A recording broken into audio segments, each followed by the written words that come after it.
Well, let's get some analysis then on what's happening in Gabon. I'm very pleased to be joined now on the programme live by Nicholas Norbrook. He's the managing editor at the Africa Report. Welcome to the programme, sir. Thanks for joining us.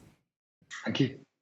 Can I get your thoughts, first of all, on Gabon's new military leader, Brice Oligui Nguema? As we heard in that report we played a short while ago, he was close to the Bongo family for many years. He previously worked directly with the former president, Omar Bongo. So I wonder whether you think his appointment now actually represents much of a break with the past. He's linked to the point where, it's believed he's actually related, or his mother was related in some way to Omar Bongo, Ali Ben's father. So when people suggest this is a palace coup, that this is simply one arm of the family which is fighting against the other arm, there is a lot which I think needs to be unpacked.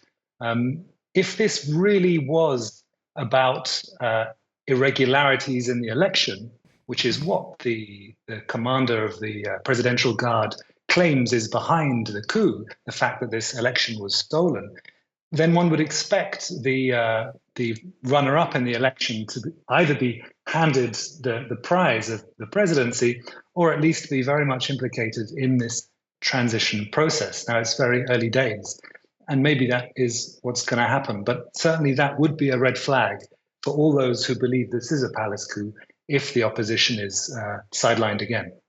So far then, I appreciate, as you say, it is early days, but are there signs that the military leadership is interested in some kind of democratic transition, or do you think they will try to hold power now?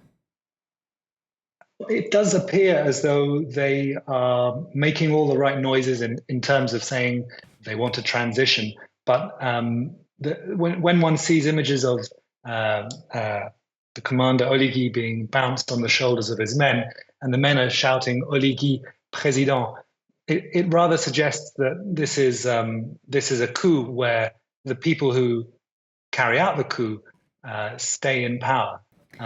That's what it looks like right now.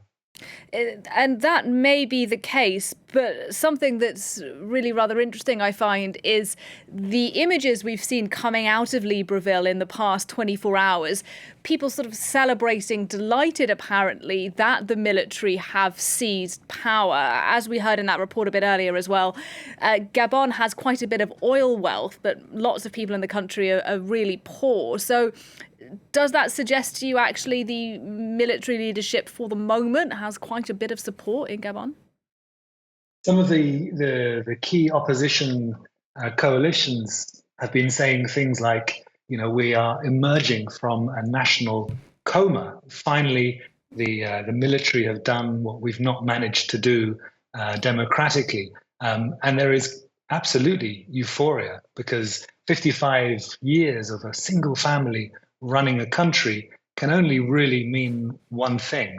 So I think that you can even see it in the fairly muted response internationally.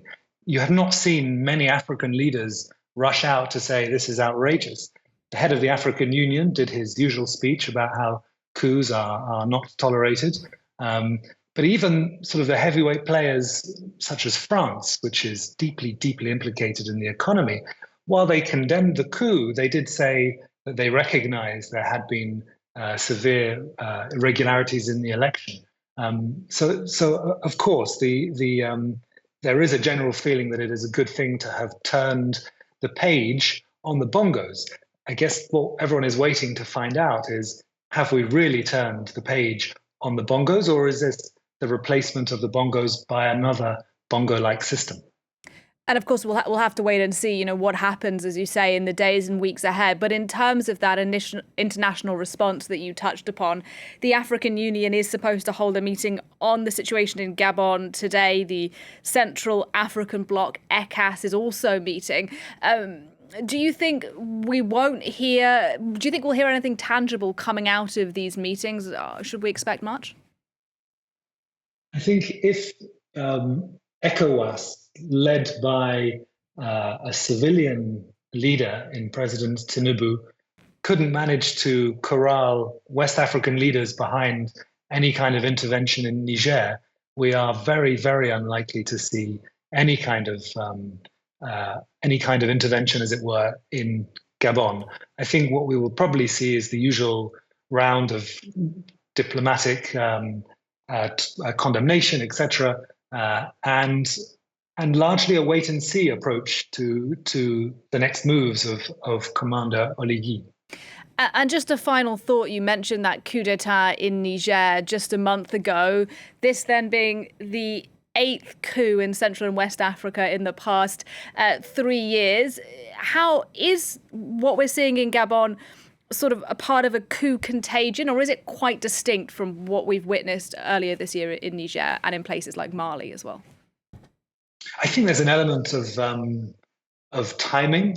I think probably the coup leaders in Gabon, having seen how toothless ultimately the international community and especially the African regional bodies were for a place which is so strategic in terms of the fight against Islamic terror in the Sahel, the failure to get together, no doubt emboldened the coup makers in Gabon.